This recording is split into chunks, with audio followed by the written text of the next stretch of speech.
వేములవాడ పట్టణంలోని 13వ వార్డులో BJP councillor అభ్యర్థి శ్రీలత సుదర్శన్ కు మద్దతుగా బీజేపీ నియోజకవర్గ ఇన్ఛార్జ్ వికాసరావు ఇంటింటి ఎన్నికల ప్రచారం నిర్వహించారు.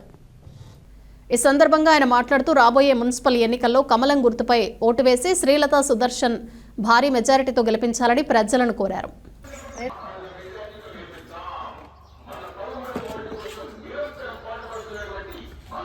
భారీ మెజార్టీతో గెలిపించుకుందాం. మన ఏరెల్లి శ్రీలత సుదర్శన్ గారిని మన 13వ వార్డు కౌన్సిలర్ గా ఎన్నుకుందాం. అవి చేసే అభ్యర్థి ముఖ్యమా?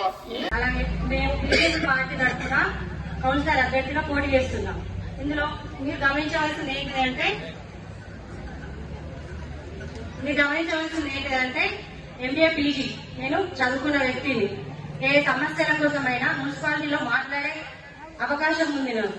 అలాగే మనకు పోరాడి కొట్లాడి మన గ్రామ అభివృద్ధి కోసం ఏమి జరుగుతుందో ఏమి జరగదో వాటి కోసం మీరు పోరాడి తీసుకురావడం జరుగుతుంది. అలాగే మీరు గమనించాల్సింది ఏంటంటే ఇక్కడ వేరే ముద్రదాన్ని కాదు, విద్యావంతురాలు, 10th ఫెయిల్ కాదు, విద్యావంతురాలు. ఈ మూడింటిని దృష్టిలో పెట్టుకొని మీరు దయచేసి నాకు కమలపు గుర్తుపై ఓటు వేసి నన్ను భారీ మెజార్టీతో గెలిపించాలని కోరుతున్నాను.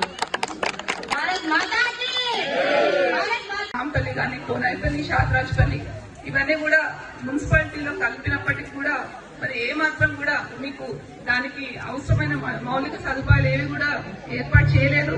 ఇదివరకు ఉన్న ప్రభుత్వాలు, అది బీఆర్ఎస్ఏ కావచ్చు, మరి ఇప్పుడున్న కాంగ్రెస్ ప్రభుత్వమే కావచ్చు.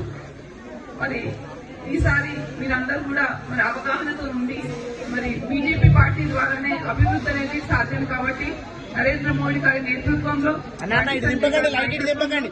మరి మనము ఎన్నో నిధులు తెచ్చుకొని కేంద్ర ప్రభుత్వం నుంచి మరి బండి సంజయ్ గారి ద్వారా, వారు ఎంపీ ల్యాడ్స్ ద్వారా అయినా, సిఎస్ఆర్ ద్వారా అయినా ఎన్నో నిధులు మనకు వస్తాయి.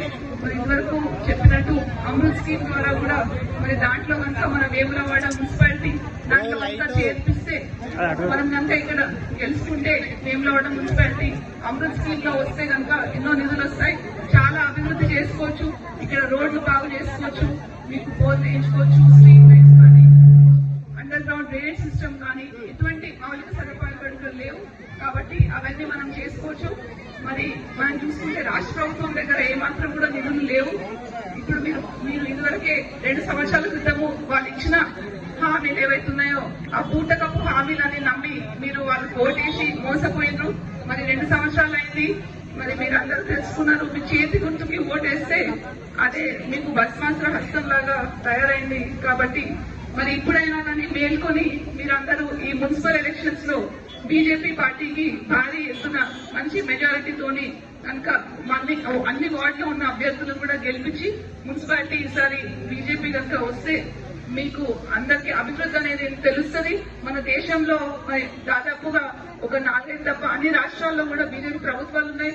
మరి అక్కడ ఎంతో పురోగతి సాధిస్తున్నాము. మరి తెలంగాణలో మాత్రం ఇప్పటికి కూడా అవకాశం ఇవ్వలేదు. మరి మున్సిపాలిటీ కనుక గెలుచుకుంటే నెక్స్ట్ దాని తర్వాత అసెంబ్లీ